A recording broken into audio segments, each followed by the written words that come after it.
আসসালামু আলাইকুম। আজকের ক্লাসে আমরা কারশফের প্রথম সূত্র বা কারশফ কারেন্ট ল, সংক্ষেপে আমরা কেসিএল বলে থাকি, সম্পর্কে বিস্তারিত আলোচনা করব এবং আমরা একটা সার্কিটে কিভাবে কেসিএল অ্যাপ্লাই করতে পারি সে সম্পর্কে জানব। আচ্ছা, আমরা দেখি কারশফ কারেন্ট লটা অ্যাকচুয়ালি কি। উনি বলেছেন কোন ইলেকট্রিক্যাল নেটওয়ার্ক বলতে বুঝি আমরা আমাদের যে ইলেকট্রিক্যাল সিস্টেমটা আছে টোটালটা একটা ইলেকট্রিক্যাল নেটওয়ার্ক, বা আমরা আমাদের বিগত ক্লাসগুলোতে যে ছোট ছোট প্রবলেমগুলো সলভ করেছি প্রত্যেকটা কিন্তু একটা ইলেকট্রিক্যাল নেটওয়ার্ক ছিল। বলছে যে কোনো নোড বা জাংশন, এই জিনিসটা আমাদের আগে জানতে হবে। নোড বা জাংশন জিনিসটা অ্যাকচুয়ালি কি। দেখো, এই নোড বা জাংশন জানতে হলে আমাদেরকে এর সাথে প্লাস আরেকটা জিনিস জানতে হয়, সেটা হচ্ছে ব্রাঞ্চ সম্পর্কে। ব্রাঞ্চটা কি?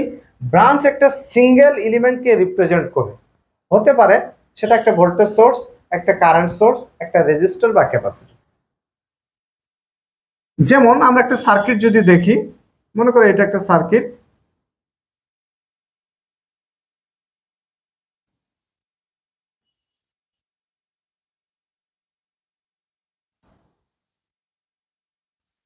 এই সার্কিটে এলিমেন্ট আছে কয়টা? আমাকে যদি বলা হয় এটা একটা ভোল্টেজ সোর্স, এটা হচ্ছে একটা রেজিস্টর R1 R2 R3, এটা ধরলাম কারেন্ট সোর্স একটা। তাহলে এই সার্কিটে আমার এলিমেন্ট আছে কয়টা? 1 2 3 4 5টা এলিমেন্ট আছে। তাহলে ব্রাঞ্চ আমার কি করছে? এই এলিমেন্ট গুলোকে রিপ্রেজেন্ট করে, অর্থাৎ একটা সার্কিটে যতটা এলিমেন্ট থাকবে ব্রাঞ্চ সংখ্যা ততটা। অর্থাৎ প্রত্যেকটা এলিমেন্টকে আমরা একটা একটা করে ব্রাঞ্চ বলতে পারি। তাহলে এই সার্কিটে এলিমেন্ট কয়টা? 5টা। তাহলে আমরা বলতে পারি এই সার্কিটে আমার ব্রাঞ্চ কয়টা? 5টা। তাহলে আমরা বলতে পারি এই সার্কিটের ব্রাঞ্চ কয়টা? 5টা। তাহলে ব্রাঞ্চ একটা এলিমেন্টকে রিপ্রেজেন্ট করে, হতে পারে সেটা একটা ভোল্টেজ সোর্স, হতে পারে সেটা একটা কারেন্ট সোর্স, হতে পারে সেটা একটা রেজিস্টর বা ক্যাপাসিটর হতে পারে। ঠিক আছে, তাহলে আমরা ব্রাঞ্চ সম্পর্কে জানলাম। এবার আমরা জানি নোড বা জাংশনটা কি। নোড বা জাংশনটা হচ্ছে দুই বা ততোধিক ব্রাঞ্চ, দুই বা ততোধিক, দুইটা হতে পারে বা ততোধিক, মানে দুইয়ের অধিক, দুই বা ততোধিক ব্রাঞ্চ। আমাকে বলতো এই R1 একটা নিজেও ব্রাঞ্চ, বি একটা নিজে ব্রাঞ্চ। তাহলে দুই বা ততোধিক ব্রাঞ্চ, দুইয়ের অধিক ব্রাঞ্চ যেই ইলেকট্রিক্যাল পয়েন্টে কানেকশন হয় সেই ইলেকট্রিক্যাল পয়েন্টটাকে একটা নোড বলা হয়। তাহলে আমাকে বলতো এইখানে দুইটা ব্রাঞ্চ R1 এবং বি, এখানে দুটো ব্রাঞ্চ, এই দুই ব্রাঞ্চ দেখো তো এই ইলেকট্রিক্যাল পয়েন্টে কানেকশন হয়েছে। আমরা আমাদের বিগত ম্যাথগুলোতে বারবার বোঝানোর চেষ্টা করেছি যে ইলেকট্রিক্যাল পয়েন্ট আলাদা, জিওমেট্রিক্যাল পয়েন্ট আলাদা। এইখান থেকে এইটার টোটালটাই কিন্তু একটা ইলেকট্রিক্যাল পয়েন্ট, এই টোটালটুকুই কি একটা ইলেকট্রিক্যাল পয়েন্ট। তাহলে এই ইলেকট্রিক্যাল পয়েন্টে দেখো তো কয়টা ব্রাঞ্চ কানেকশন হয়েছে? দুটো, একটা R1 ব্রাঞ্চ, একটা ভি ব্রাঞ্চ। যেহেতু দুইটা ব্রাঞ্চ কানেকশন হয়েছে একটা ইলেকট্রিক্যাল পয়েন্টে, তাহলে এই পয়েন্টটাকে আমরা একটা কি বলতে পারি? নোড বলতে পারি। নোডের সংজ্ঞা থেকে, কেন? দুই বা ততোধিক ব্রাঞ্চ যেই ইলেকট্রিক্যাল পয়েন্টে কানেকশন হয় সেই ইলেকট্রিক্যাল পয়েন্টকে আমরা একটা কি বলতে পারি? নোড বলতে পারি। তাহলে আমি যদি এইটার নাম দেই এ ইলেকট্রিক্যাল পয়েন্ট, এটার নাম দিলাম এ ইলেকট্রিক্যাল পয়েন্ট, তাহলে আমি বলতে পারি না এ ইলেকট্রিক্যাল পয়েন্ট আমার একটা নোড, কারণ এখানে দুইটা ব্রাঞ্চ কানেকশন হয়েছে। আবার দেখো, এইখান থেকে চিন্তা করো, এইটা পয়েন্টের নাম যদি আমি বি দেই, অর্থাৎ এই ইলেকট্রিক্যাল পয়েন্টের নাম যদি আমি বি দিই, তাহলে দেখো তো এই ইলেকট্রিক্যাল পয়েন্টটা কত দূর যেতে পারে? এই পর্যন্ত, এখান থেকে এই পর্যন্ত, এখান থেকে এই পর্যন্ত, এই টোটালটাই আমার একটাই ইলেকট্রিক্যাল পয়েন্ট। তাহলে দেখো তো এই ইলেকট্রিক্যাল পয়েন্টে কয়টা ব্রাঞ্চ কানেক্টর? একটা, দুইটা, তিনটা, চারটা ব্রাঞ্চ কানেকশন হয়েছে। তাহলে যে ইলেকট্রিক্যাল পয়েন্টে দুই বা তার অধিক ব্রাঞ্চ কানেকশন হয় সেটাকে আমরা একটা নোড বলি। তাহলে আমাকে বলো এই বি ইলেকট্রিক্যাল পয়েন্ট আমার আরেকটা নোড। আবার দেখো, এই এই এই পয়েন্টটার নাম যদি আমি সি দেই, তাহলে আমাকে বলো তো এইখান থেকে শুরু করে এইখান থেকে এই পর্যন্ত, এখান থেকে এই পর্যন্ত, এখান থেকে এই পর্যন্ত, এটা আমার একটাই ইলেকট্রিক্যাল পয়েন্ট, কি? এটা সি ইলেকট্রিক্যাল পয়েন্ট। তাহলে এই সি ইলেকট্রিক্যাল পয়েন্টে কয়টা ব্রাঞ্চ কানেকশন? 1 2 3 4টা ব্রাঞ্চ কানেকশন হয়েছে। তাহলে দুই বা ততোধিক ব্রাঞ্চ যদি কোনো একটা ইলেকট্রিক্যাল পয়েন্টে কানেকশন হয় সেটাকে আমরা একটা নোড বলতে পারি। তাহলে আমাকে বলো এইখানে সি বিন্দু একটা নোড। তাহলে এই সার্কিটে আমি আমার কয়টা নোড পাইছি? টোটাল একটা, দুইটা, তিনটা নোড পাইছি। ক্লিয়ার? তাহলে নোড বিষয়টা আমরা বুঝলাম। এই নোডকে আবার আমরা দুই ভাগে ভাগ করে থাকি, একটাকে বলি সিম্পল নোড আর একটাকে বলি প্রিন্সিপাল নোড। সিম্পল নোড কি? যেই নোডে শুধুমাত্র দুইটা ব্রাঞ্চ কানেকশন, যেই নোডে শুধুমাত্র দুইটা ব্রাঞ্চ কানেকশন সেটাকে সিম্পল নোড বলি। তাহলে আমাকে বলো তো এখানকার এবিসি তিনটা নোডের মধ্যে কোনটা নোড আমার সিম্পল নোড? এইটা নোড হচ্ছে আমার সিম্পল নোড, কারণ এইখানে শুধুমাত্র দুইটা ব্রাঞ্চ কানেকশন। তাহলে আমরা বলছি যেই নোডে শুধুমাত্র দুইটা ব্রাঞ্চ কানেকশন থাকে সেটাকে আমরা বলি সিম্পল নোড। ঠিক আছে, আরেকটাকে বলি আমরা প্রিন্সিপাল নোড। প্রিন্সিপাল নোড কি? যেই নোডে তিন বা তিনের অধিক, মিনিমাম তিনটা ব্রাঞ্চ কানেকশন থাকবে বা তিনের অধিক ব্রাঞ্চ কানেকশন থাকে সেটাকে বলি প্রিন্সিপাল নোড। তাহলে আমাকে বলো তো এই নোডটা বি নোডটা কি? অবশ্যই প্রিন্সিপাল নোড, কারণ এখানে একটা দুইটা তিনটা চারটা ব্রাঞ্চ কানেকশন, অর্থাৎ তিনের অধিক ব্রাঞ্চ কানেক্টেড। তিন বা তিনের অধিক, তিন বা তিনের অধিক, সেটাকে বলি আমরা প্রিন্সিপাল নোড। তাহলে আমাকে বলো তো বি একটা কি আমার প্রিন্সিপাল নোড, সি একটা কি আমার একটা প্রিন্সিপাল নোড, এটা একটা প্রিন্সিপাল নোড, এটা একটা প্রিন্সিপাল নোড, বাট এ হচ্ছে আমার একটা সিম্পল নোড। নোড সম্পর্কে আশা করি বোঝা গেছে। ঠিক আছে, এই যে প্রিন্সিপাল নোড আছে, এই প্রিন্সিপাল নোডকে আবার আমরা বাংলায় বলি জাংশন, বা এই প্রিন্সিপাল নোডের আরেকটা নাম হচ্ছে জাংশন। তাহলে নোড কি বোঝা গেল? দুই বা ততোধিক ব্রাঞ্চ যেই বিন্দুতে কানেকশন হয় সেটাকে নোড বলি। নোড হচ্ছে দুই প্রকার, একটাকে বলছে সিম্পল নোড আর একটা বলছে প্রিন্সিপাল নোড। আবার আমরা জানি প্রিন্সিপাল নোডের আরেকটা নাম হচ্ছে জাংশন। তাহলে আশা করি নোড বা জাংশন বোঝা গেছে, ব্রাঞ্চ কি বোঝা গেছে। তাহলে এই সার্কিট আমার নোড হচ্ছে তিনটা। তাহলে কোন একটা সার্কিট থেকে যদি আমাকে ব্রাঞ্চ এবং নোড বের করতে বললে তাহলে আমরা অবশ্যই পারবো ইনশাআল্লাহ। আমাকে বলো তো আমি যদি এরকম একটা সার্কিট দেই,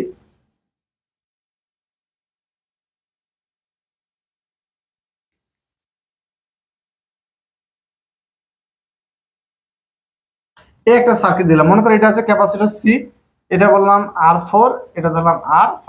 আমাকে বলো তো এই সার্কিটে এখন আমার ব্রাঞ্চ কয়টা? একটা দুইটা তিনটা চারটা পাঁচটা ছয়টা সাতটা আটটা ব্রাঞ্চ। তাহলে এই সার্কিটের এলিমেন্ট যেহেতু আমার আটটা, তাহলে এই সার্কিটের ব্রাঞ্চ আমার কয়টা এখন? আটটা। এই সার্কিটের নোড কয়টা দেখো তো? এটা একটা নোড, এই টোটালটা একটা নোড, দুইটা, এটা একটা তিনটা নোড, এটা একটা কয়টা নোড? চারটা নোড। দেখো তো এ একটা নোড, বি একটা নোড, এখানে একটা কি সি, এই সি একটা নোড, ঠিক আছে, এই সি একটা নোড, এই ডি একটা নোড। এখন নোড হচ্ছে এখানে কয়টা আমার? চার। তাহলে একটা সার্কিটের ব্রাঞ্চ এবং নোড আমাদেরকে যদি বের করতে বলে আমরা বের করতে পারবো ইনশাআল্লাহ। ঠিক আছে, তাহলে এরপর আসি বীজগাণিতিক যোগফল। বীজগাণিতিক যোগফল বিষয়টা কি? দেখো, বীজগাণিতিক যোগফল আমরা বুঝি যে যদি একটা ডিরেকশনকে তুমি পজিটিভ ধরো তাহলে তার অপোজিট ডিরেকশনটা অবশ্যই নেগেটিভ হবে। যেমন আমার মনে করো এটা একটা আমার একটা নোড, এই নোডে মনে করো আমার একটা কারেন্ট আসতেছে I1, ধরলাম এখানে একটা কারেন্ট আসতেছে I1, আর এদিক দিয়ে আর একটা কারেন্ট আসতেছে মনে করো I2। তাহলে এইটা যদি আমি 0 পয়েন্ট ধরি এবং এইখান থেকে আমার একটা কারেন্ট চলে যাচ্ছে I3, I4 এবং I5। তাহলে আমাকে বলো এই 0 পয়েন্টটা যদি আমার একটা নোড আমি ধরি, এই নোডে কি কোন কারেন্টটা ইন করতেছে? I1 এবং I2 কারেন্টটা, I1 এবং I2 কারেন্টটা এই 0 পয়েন্টে ইন করতেছে, এবং এই 0 পয়েন্ট থেকে I3, I4 এবং I5 কারেন্টটা কি চলে যাচ্ছে। তাহলে তুমি যদি এই 0 পয়েন্টে ইন কারেন্টটাকে পজিটিভ ধরো, অর্থাৎ I1 যেহেতু ইন করতেছে তাহলে I1 প্লাস, I2 যদি I2 প্লাস, চলে যাচ্ছে কে? I3, I4 এবং I5, তাহলে প্লাস মাইনাস I3, কারণ একটা ডিরেকশনকে যদি তুমি পজিটিভ ধরো, এইদিকে ইনটাকে যদি পজিটিভ ধরো তাহলে যারা আউট হচ্ছে তাদেরকে অবশ্যই নেগেটিভ ধরতে হবে। তাহলে বীজগাণিতিক যোগফল করতেছে, যোগফল যোগফল যোগফল। I3টাকে নেগেটিভ দিলাম কেন? কারণ সেটা 0 পয়েন্ট থেকে চলে যাচ্ছে, plus minus I4 plus minus I5। তাহলে আমাকে কারশফ কি বলছে? কোন একটা ইলেকট্রিক্যাল নেটওয়ার্কের যে কোনো নোড বা জাংশনে, তাহলে এটা কি আবার একটা জাংশন, দুইয়ের অধিক ব্রাঞ্চ এখানে কানেক্টেড। তাহলে নোড বা জাংশনে মিলিত কারেন্ট সমূহের যে কারেন্টগুলো মিলিত হয়েছিল, এখানে কে কে মিলিত হয়েছিল? I1, I2 এসে মিলিত হয়ে I3, I4, I5, এই সবাই এই জায়গায় মিলিত অবস্থায় ছিল। ঠিক আছে, মিলিত কানেকশনের বীজগাণিতিক যোগফল। তাহলে বীজগাণিতিক আমি কি করছি? যোগ করছি। কিভাবে? যারা ইন করছিল তারা যোগ, আর যারা চলে গেছে তাদের ডিরেকশনটা কি? তাহলে এই বীজগাণিতিক যোগফলটা কি হবে? এর মানটা হবে 0। তো এই যে বীজগাণিতিক তুমি যোগটা করছো, এই টোটালটার মান হবে 0। কেন 0 হবে ভাই? দেখো তো, মনে করো এখানে যদি তোমার 10 এম্পিয়ার আসে, এখানে যদি আসে 5 এম্পিয়ার, তাহলে তোমার টোটাল কত এম্পিয়ার আসছে? 15 এম্পিয়ার। তাহলে এইখানে 15 এম্পিয়ার আসছে, তাহলে এইখান থেকে যে তিনটা ভাগে ভাগ হবে এখানে তো 15 এম্পিয়ারই থাকবে। মনে করো i3 গেল হচ্ছে 2 এম্পিয়ার, i4 গেল 3 এম্পিয়ার, আর i5 গেল হচ্ছে 10 এম্পিয়ার।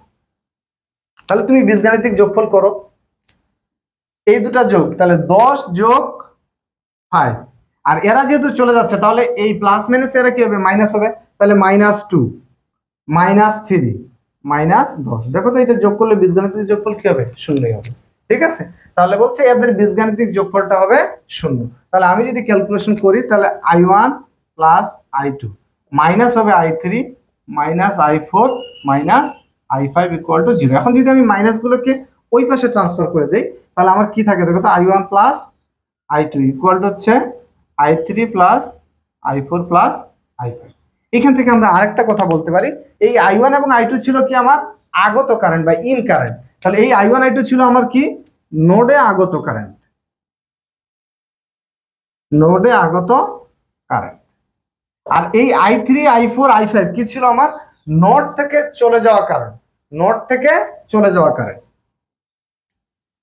নোড হতে নির্গত কারেন্ট। তাহলে এইখান থেকে আমরা একটা জিনিস বলতে পারি যে কোন একটা নোড এবং জাংশনে আগত কারেন্ট, অর্থাৎ নোডে আগত কারেন্ট সমান হবে নোড হতে নির্গত কারেন্ট। অর্থাৎ আমরা এখান থেকে কনক্লুশনে একটা কথা বলতে পারি যে নোডে কোনো কারেন্ট জমা থাকে না, এখানে যেই পরিমাণ কারেন্ট আসে ঠিক সেই পরিমাণে কারেন্ট চলে যায়। তাহলে পরিমাণ যেহেতু সেম, তাহলে একটা ডিরেকশনকে যদি তুমি পজিটিভ ধরো আরেকটাকে যদি তুমি নেগেটিভ ধরো তাহলে অবশ্যই দুটো যোগ করলে কি হবে? বীজগাণিতিক যোগফল করলে অবশ্যই 0 হবে। সেটাই হচ্ছে কারশফের কারেন্ট। আশা করি কারশফের কারেন্ট লটা বোঝা গেছে। এখন একটা সার্কিটে আমরা কিভাবে কারশফের কারেন্ট লটা অ্যাপ্লাই করতে পারি? যেমন ধরো আমার একটা সার্কিট দেওয়া আছে, মনে করো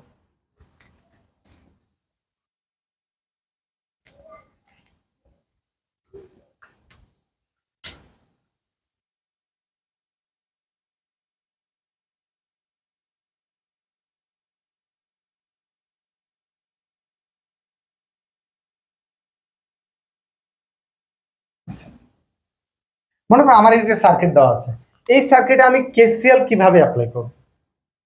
কেসিএল অ্যাপ্লাই করার নিয়ম হচ্ছে, দেখো তো আমরা সব সময় নোডগুলোকে চিন্তা করি। তাহলে আমি যদি এই নোডে একটা কারেন্ট ধরি i1, তাহলে এই কারেন্টটা দেখো তো এই পর্যন্ত আমার এই পর্যন্ত i1 এ আসবে, তাই না? তাহলে দেখো কেসিএল অ্যাপ্লাই করার আমার নিয়ম হচ্ছে যে যখন আমি কোনো একটা জাংশন দেখবো, দুই বা ততোধিক ব্রাঞ্চ, এইখানে যে জাংশনটা দেখো তো এইখানে i1 হলে এই পর্যন্ত i1, এইটা একটা জাংশন। এখানে কয়টা ব্রাঞ্চ কানেকশন? একটা দুইটা তিনটা ব্রাঞ্চ কানেকশন। যখন আমি তিনটা জাংশন পাবো, দেখো ভালো করে খেয়াল করে দেখো এখানে কয়টা ব্রাঞ্চ পাইছি? একটা দুইটা তিনটা ব্রাঞ্চ পাইছি। যখন আমি তিনটা ব্রাঞ্চ পাবো তখন একটা ব্রাঞ্চ বাদ দিয়ে তিনটা হলে, তিনটা ব্রাঞ্চ যদি আমি পাই তাহলে দুইটা ব্রাঞ্চের কারেন্টের ডিরেকশন আমি দিয়ে দিব, আর একটা কি রাখবো? বাদ রাখবো, একটাকে দিব না। যদি আমি চারটা ব্রাঞ্চ পাই তাহলে তিনটার ডিরেকশন আমি দিয়ে দিব, নাম দিয়ে দিব, আর একটা কি রাখবো? বাদ রাখবো। দেখো বুঝাই দিচ্ছি, যদি পাঁচটা ব্রাঞ্চ পাই তাহলে চারটার আমি নাম দিয়ে দিব, একটা কি রাখবো? বাদ রাখবো। অর্থাৎ প্রত্যেক ক্ষেত্রে আমি একটা করে ব্রাঞ্চের নাম দিব না। দেখো তো আমি এখানে কয়টা ব্রাঞ্চ পাইছি? একটা দুইটা তিনটা, তাহলে আমি বলছি তিনটা ব্রাঞ্চ পেলে দুইটা ব্রাঞ্চের কারেন্টের নাম আমি দিয়ে দিব। আমি এখানে i1 একটা নাম দিয়ে দিয়েছি, আর যে কোনো একটা নাম দিয়ে দিব i2। তাহলে তিনটা ব্রাঞ্চ পাইলে কি রাখছি? একটা বাদ রাখছি, দুটার নাম দিয়ে দেবো। অর্থাৎ সবসময় আমি একটা ব্রাঞ্চ বাদ রাখি। ঠিক আছে, তাহলে এখানে কয়টা ব্রাঞ্চ? একটা দুইটা তিনটা, তাহলে আমি একটার বাদ রাখছি, আরেকটা কি করব? তাহলে দেখো তো আমার যদি এই ব্রাঞ্চে i1 কারেন্টটা আসে নোডে, তাহলে এইখানে যদি i2 কারেন্ট যায়, অর্থাৎ এইখানে যদি সাপোজ চিন্তা করি এখানে যদি আমার 10 এম্পিয়ার কারেন্ট আসতো, এখানে যদি 4 এম্পিয়ার চলে যেত তাহলে এখানে আমার কতটুকু থাকতো? অবশ্যই 6 এম্পিয়ার। আমরা বিগত ক্লাসগুলো থেকে বলতে পারি। তাহলে এই 6 এম্পিয়ার চলে আসছে কিভাবে বলো তো? 10 - 4, তাই না? অর্থাৎ 10 আসছিল 4 এদিকে যাচ্ছে, তাহলে বাকিটা কত? 6 এম্পিয়ার এদিকে যাবে। এইভাবে আসছে না? সো আমার যদি এখানে i1 কারেন্ট আসে, এখানে যদি i2 আসে, তাহলে এই কারেন্টটার মান আমরা লিখবো কি? i1 - i2। তাহলে যদি আমার তিনটা ব্রাঞ্চ থাকে তাহলে দুটার নাম আমরা দিয়ে দিব, আর একটা কি লিখবো? বিয়োগ করে লিখবো। তাহলে এখন আমাকে বলো এখন আমাকে বলো, যদি আমার এখানে আরেকটা ব্রাঞ্চ থাকে, মনে করো এখানে আমি আরেকটা ব্রাঞ্চ দিয়ে দিলাম, তাহলে এখন আমার ব্রাঞ্চ হয়ে গেল কয়টা দেখো তো। এই নোডে এখানে I1 কারেন্ট ধরছি, এই নোডে ব্রাঞ্চ যদি একটা, দুইটা, তিনটা, চারটা ব্রাঞ্চ হলে আমরা কি করব, তিনটার নাম দিয়ে দিব, আর একটা কি করব, বিয়োগ করে লিখবো। কারণ এখানে I1 কারেন্ট আসলো, ধরলাম এইদিকে যাচ্ছে I2, এদিকে যাচ্ছে I3, তাহলে চারটার মধ্যে তিনটার নাম আমি দিয়ে দিচ্ছি। তাহলে I1 কারেন্ট থেকে এইটুকু যদি I2 পরিমাণ যায়, এখানে যদি I3 পরিমাণ যায়, তাহলে এখানে কি যাবে, এই I1 থেকে এই দুটো বাদ দিলে এখানে যাবে। তাহলে আমরা বলতে পারি না, এখানে যাবে I1 minus I2 plus I3, অর্থাৎ I1 থেকে I2 এবং I3 এর পরিমাণটা বাদ দিয়ে বাকি কারেন্টটা এদিকে যাবে। দেখো এখানে যদি আমি আরেকটা ব্রাঞ্চ দিই, বা মনে করো এখানে আমি আরেকটা ব্রাঞ্চ দিলাম, এখানে আরেকটা ব্রাঞ্চ দিলাম, তাহলে এখন আমার বলো এই জাংশনে আমার ব্রাঞ্চ হয়ে গেল কয়টা, একটা, দুইটা, তিনটা, চারটা, পাঁচটা। তাহলে পাঁচটা ব্রাঞ্চ থাকলে আমরা কি করব, চারটার নাম দিয়ে দিব আমাদের ইচ্ছা মতো। আমি যে কোনো একটা দিতে পারি, মনে করলাম এটা দিলাম I1 নাম, এটা দিলাম হচ্ছে I2, এটার নাম দিলাম হচ্ছে I3, এটার নাম দিলাম I4। তাহলে আমাকে বলো আমার একটা বাদ রাখবো সবসময় আমি, তাহলে এইটার মানে আমি কি করব, যে I1 কারেন্ট এখানে আসছিল, আর এখানে হচ্ছে I2, I3 এবং I4। তাহলে I1 থেকে এই তিনটা ব্রাঞ্চের মান বাদ দিলে বাকিটা এখানে যাবে, অর্থাৎ এই ব্রাঞ্চে যাবে I1 মাইনাস I2 যোগ I3 যোগ I4। আশা করি বোঝা গেছে। তাহলে আমার যতগুলো ব্রাঞ্চ থাকবে তার মধ্যে একটা বাদ দিয়ে বাকিগুলোর মান আমরা দিয়ে দিব, ওই একটাতে আমরা বিয়োগ করে লিখবো। তাহলে এখন দেখো এইখানে আমি I1 কারেন্ট দিছি, তাহলে এই জায়গায় সবগুলো মিলে আমার I1 কারেন্টই প্রবেশ করবে, যেহেতু একটাই লাইন। তাহলে এইখানে I1 মানে কি, এখানেও I1 কারেন্টটাই ঢুকবে। তাহলে এই সবগুলা কারেন্ট যোগ করে এই কারেন্টটা এখানে আসতেছে, এই কারেন্টটা এখানে আসতেছে, এই কারেন্টটা এখানে, এই কারেন্ট, এই সবগুলা কারেন্ট যোগ হয়ে আবার এখানে যাবে না আমার। তাহলে দেখো তো আমি সবগুলা যদি যোগ করি, এটার মান কত, এখানে হবে কি I2, এই জায়গায় হবে I2 যোগ হবে কত, I4 যোগ হবে এটা, এটা কি তাহলে দেখো তো I1, এটা যদি গুণ করে দাও তাহলে মাইনাস, সরি, এখানে আসে সবগুলো কারেন্ট যোগ হয়ে এখানে যাবে না। তাহলে এখানে কি আছে, I2, I3, I4, I3, আর কি হবে, আমার এই কারেন্টটাও আসবে। তাহলে এই কারেন্টটা কি, plus I1 minus I2 minus I3 minus I4, এই সবগুলো যোগ করে তো কত পাও, দেখো I2 আর I2 কাটা যায়, I4 কাটা যায়, I3 এবং I3 কাটা যায়, থাকে কি শুধু I1। তাহলে এখানে যোগ হয়ে আমার কি থাকবে, I1ই থাকবে। তাহলে যদি আমার এই সবগুলো কারেন্ট যোগ হয়ে এখানে I1 এ আসে, তাহলে বুঝবো আমার KCL অ্যাপ্লাই করা ঠিক আছে। আমরা আরেকটা বড় সার্কিট দেখি, তাহলে আমরা আরেকটু বিষয়টা ক্লিয়ার হবে। মনে করো আমার একটা ব্রিজ সার্কিট দেওয়া আছে, আমরা এখন ব্রিজ সার্কিটটা অঙ্কন করি, অর্থাৎ এই সার্কিট আমরা KCL কিভাবে অ্যাপ্লাই করব। মনে করো আমরা একটা ব্রিজ সার্কিট দেওয়া আছে,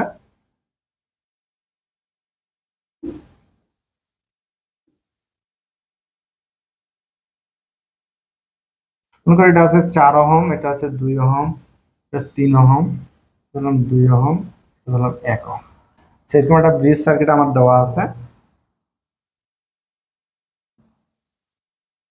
একটা ব্রিজ সার্কিট আমার দেওয়া আছে, আমাকে বলছে এই সার্কিটে আমি KCL অ্যাপ্লাই করব। তাহলে আমি ধরি আমার প্রথম এই নোডটার কথা চিন্তা করি, এখানে আমার কয়টা পয়েন্ট আছে, কয়টা ব্রাঞ্চ আছে, তিনটা, একটা, দুইটা, তিনটা। তাহলে আমি যদি বলি আমার তিনটা ব্রাঞ্চ থাকলে আমরা কি করব, দুইটা ব্রাঞ্চের নাম আমরা দিয়ে দিব ইচ্ছা মতো। বললাম এই ব্রাঞ্চের নাম দিলাম আমি হচ্ছে I1, তাহলে এইটা যদি নাম দেয় আমরা আরেকটা নাম দিব, ধরলাম এটার নাম দিলাম I2। তিনটা থাকলে দুইটার নাম দিব, সবসময় আমরা একটাকে বাকি রাখবো, এই একটা কি করবো, বিয়োগ করবো। তাহলে এই সার্কিট থেকে এখানে যদি I1 কারেন্ট আসে, তাহলে I1 থেকে এখানে যদি I2 পরিমাণ চলে যায়, তাহলে এখানে কি পরিমাণ যাবে, I1 থেকে I2টা বাদ দিলে যেটুকু থাকবে সেটুকু এখানে যাবে, অর্থাৎ এখানে যাবে I1 মাইনাস I2। এখন আমাকে বলো তো এখানে যদি I1 হয়, তাহলে এই জায়গাও কি I1 এ ঢুকবে। তো এইখানে যখন দুইটা শাখা যোগ হয়ে আসবে, সেই যোগের মানটা অবশ্যই I1 এর সমান হতে হবে। আবার দেখো মনে করো এইখানে একটা ব্রাঞ্চ আছে, এইটা একটা জাংশন আছে, এই জাংশনে কয়টা আছে, তার একটা, দুইটা, তিনটা ব্রাঞ্চ আছে। তাহলে একটা ব্রাঞ্চের মান I2 দেওয়াই আছে, আমরা অলরেডি দিয়ে দিছি, এটা কত, I2। তাহলে তিনটা থাকলে আমরা একটা বাদ রেখে বাকি আরেকটা নাম দিয়ে দিই। তাহলে আমরা ধরলাম এইটার মান হচ্ছে আমার I1, যেহেতু চলে গেছে I2 চলে গেছে, এটার নাম দিলাম I3। তাহলে এইখান থেকে যদি I2 কারেন্ট আসে এই নোডে, তাহলে I2 আসে, I3 চলে গেল, তাহলে এইখানে বাকিটা যাবে, অর্থাৎ I2 থেকে I3 পরিমাণ বাদ দিলে বাকিটা এদিক দিয়ে যাবে। অর্থাৎ এখানে যদি I2 এর মান যদি 5 এম্পিয়ার হয়, এখানে যদি 3 যায়, তাহলে এখানে অবশ্যই 5 থেকে 3 বাদ দিলে বাকিটা এখানে যাবে 2 এম্পিয়ার। জাস্ট এটা করছি। এখন দেখো আমরা এই জাংশনে আসি। দেখো তো এই জাংশনে কয়টা ব্রাঞ্চ আছে? একটা, দুইটা, তিনটা। অলরেডি দুইটা ব্রাঞ্চের নাম আমরা দিয়ে দিছি। একটার মান হচ্ছে I1 - I2, একটার মান হচ্ছে I3। তাহলে আরেকটার মান আমার দেওয়ার দরকার নেই, কারণ আমরা একটা বাকি রাখি, সেটা আমরা কি যোগ বিয়োগ করে লিখি। তাহলে এখানে দুটার মান দেওয়া আছে, তাহলে এইটা কি হবে দেখো তো, এইটার মান এটার মান দেওয়া আছে, তাহলে এইটা কি হবে? এই দুটা কারেন্ট, এই কারেন্টটাও এখানে আসতেছে, এই কারেন্টটাও এখানে আসতেছে, এই দুটা কারেন্ট কি যোগ হয়ে এদিক দিয়ে যাবে না? ভালো করে খেয়াল করো, I3 কারেন্টটা এখানে আসতেছে এবং I1 - I2 কারেন্টটাও এখানে আসতেছে, এই দুটা কারেন্ট কি যোগ হয়ে চলে আসবে।